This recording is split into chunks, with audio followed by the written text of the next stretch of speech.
But yeah, please feel free. Yeah, we know this storm has caused catastrophic devastation to Western North Carolina Mm. like we haven't seen in our lifetime.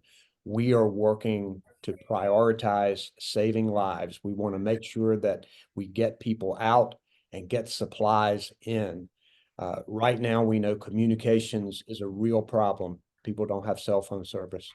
We've been pushing and helping the cell phone companies that are working to make repairs.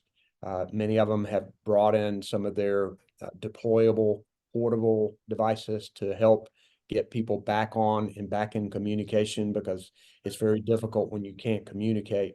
Also working to get utilities in to get power back on, making sure that people have water and food and other supplies is a priority.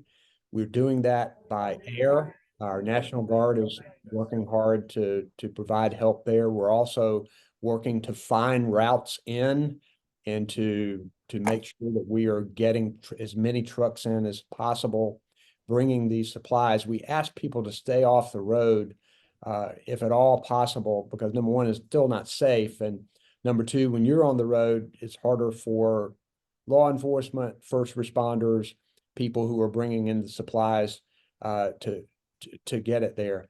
Unfortunately, we've had 10 deaths. We know there will be more, and I'm grateful for all of the first responders who are risking their lives out there. We have 31 search and rescue teams that are working now. People from all over the country are being coordinated to go into Western North Carolina to help in all aspects. We're going to continue to work 24/7 to provide help for the people in Western North Carolina, because I know that people feel mentally and physically exhausted and challenged and frustrated. And I know that many people are scared about loved ones that they haven't heard from. Mm. Yeah, no, I think you hit on a lot of the major things that I was going to ask about. I know that big emphasis on the no cell service, no power has been a major concern. Definitely coming in from other places around the country. Even we've been getting a lot of calls to our station asking why can't I contact my kid, my daughter. I was just wondering, was there any other advancements? I know we talked to you yesterday about that being a priority, and it sounds like there's been a really good push to get that cell service there. Are there any other updates of either the most recent thing of those portable devices, or anything that's coming in the next 24 hours that you can talk on? I've asked the companies to give me updates. We have offered them assistance to help them get their equipment there. We know that a lot of their offices and their equipment was flooded, landslides cut fiber lines. So they've had devastation that they are trying to deal with, but they understand that getting communications back up is of utmost importance. And we ask people not to go into Western North Carolina because they can't get in touch with somebody. A lot of people do not have cell phone service, and they just don't have a way to contact you. We are hoping most everybody is okay and believe that most everybody would be. We do know, though, that there are people in danger, and search and rescue is working very hard to find all of those people. You can call 911. We've been able to use our backup system for 911 very effectively. We have agreements where other counties that have not been impacted by the storm are taking over the 911 call centers for Western North Carolina counties. For example, Wayne County in Eastern North Carolina is handling 911 calls. So people can call 911 if they are in distress, if they need to be saved. We ask people not to call 911 if simply you just can't get a hold of somebody and you're looking for somebody, because that would overwhelm the system. I can imagine how distressed people are not being able to hear from their loved ones. I know that that is emotional turmoil that people are feeling. And what we're doing is pushing to try to get communications up as quickly as possible. Yeah, that is really good information for us to have. I really appreciate you elaborating on that. The another thing that I do want to kind of ask about, you've mentioned the support with the National Guard coming in. You're mentioning the amount of teams that are coming in to help in this area. Um, is there anything you can tell me, any other additional information that you can tell me about what your team is working on right now in order to secure that additional support, whether it be on the ground or in that connectivity area? Right now, for example, we're working with the city of Asheville to help them with their water system. We know that uh, a lot of people do not have water right now. We work to call in the Army Corps of Engineers to help them. We're also sending in significant supplies, including a lot of water, because we know that people will be needing water very soon. We've set up a number of shelters. We know that a lot of people are just out of their homes now and need a place to go. They need a hot meal and a place to sleep. And so we're working to increase shelter capacity to help with medical assistance. We know that there's some issues with Mission Hospital. We're working to set up places that people can be treated medically. There is a lot logistically happening that we're working out of the Emergency Operations Center here.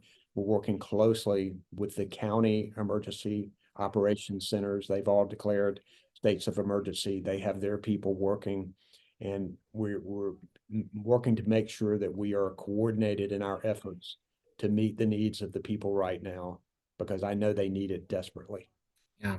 No, I appreciate you mentioning the concerns with Mission Hospital. That was going to be my next question because there are a lot of issues and concerns of, the state of being able to get the care, get the support, get that emergency response that they need. And it sounds like I appreciate you elaborating on all of that. I think the only other question that really I wanted to ask you was as far as moving forward, um, what do you think is going to be what do you think is going to be the response in order to get to these places that have either been completely barricaded in by flooded waters and by fallen trees, these different locations and communities that have kind of been completely isolated off from the rest of the world, of not being able to get in contact, not being able to leave their street or to get the resources that they need because they've been collapsed in? Do you have anything that you can comment on as far as addressing those concerns of being able to reach people who are stranded and isolated in that way?